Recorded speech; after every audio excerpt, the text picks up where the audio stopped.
Bonjour tout le monde, aujourd'hui nous allons construire un montage qui va nous permettre de tester rapidement les amplificateurs opérationnels et un circuit NE555. Les amplificateurs opérationnels, on en trouve sous différents types de boîtiers, soit un boîtier à 8 pattes comme celui-ci, type MUA741, soit un boîtier qui regroupe deux amplificateurs opérationnels, comme le MC1458, ou alors un quadruple amplificateur opérationnel, comme le CA ou LM324.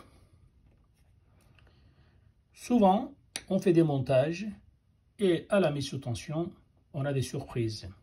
Le circuit ne fonctionne pas. Alors, on se pose des questions. Qu'est-ce qui est défectueux dans le montage? Avant de se poser les questions, est-ce qu'on a bien fait le câblage correctement par rapport au schéma de principe?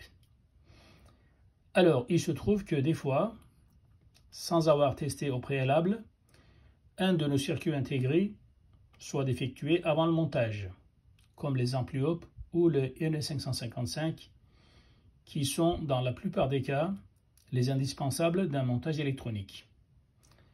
Alors, on pourra donc les tester avec ce montage que je vais vous présenter aujourd'hui. Voilà le montage fini. Donc, on reconnaît le boîtier à 2 ampli-op, à 4 ampli-op et un seul ampli-op et le NE555. Ici, les deux LED qui clignotent montrent que nos deux amplificateurs opérationnels dans le boîtier à 8 pattes fonctionnent correctement.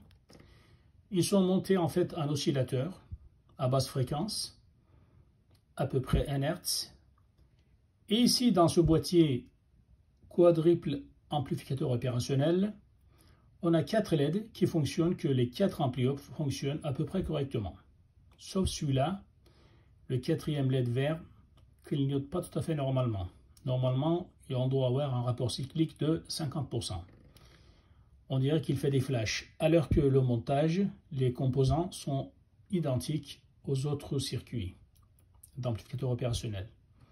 Donc on peut se dire que déjà, cet ampli-op qui alimente cette LED est foutu ou alors est défectueux.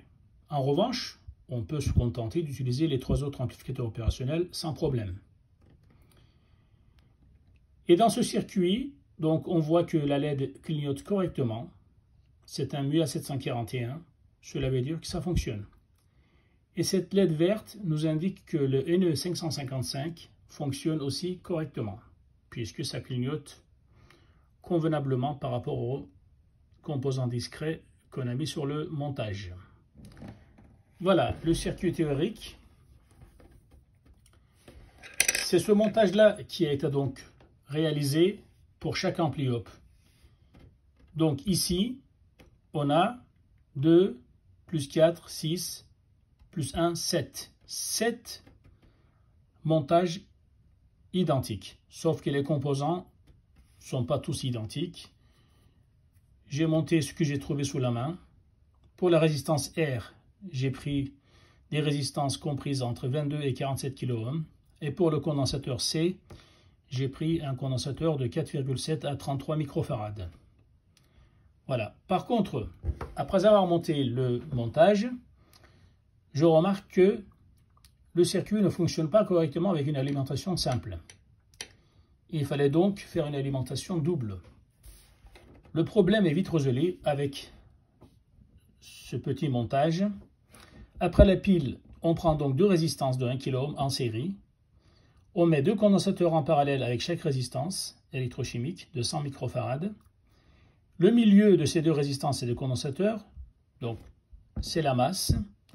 Et les de part et d'autre de ces composants, on trouve donc le moins et le plus de l'alimentation.